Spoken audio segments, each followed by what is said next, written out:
मी हनुमंत तांबे, धाराशिव जिल्हा। मी प्रत्यक्षात कोल्हापूर जिल्ह्यातील पन्हाळा तालुका वाडी रत्नागिरी येथील श्री ज्योतिबा देवस्थान या ठिकाणी प्लॉट धारक आहे।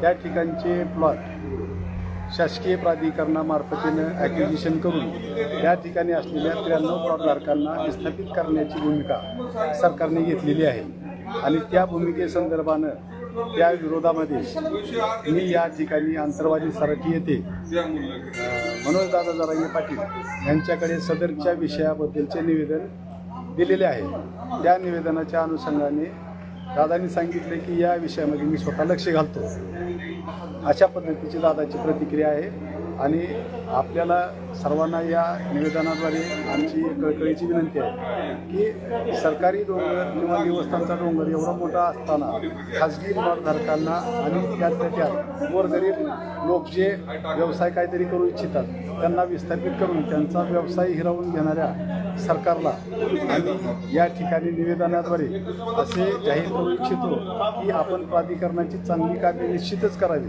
परंतु गोरगरिबांना विस्थापित करून कुठल्याही प्रकारची कामे करू नयेत, एवढं मी या ठिकाणी निवेदन करतो। धन्यवाद।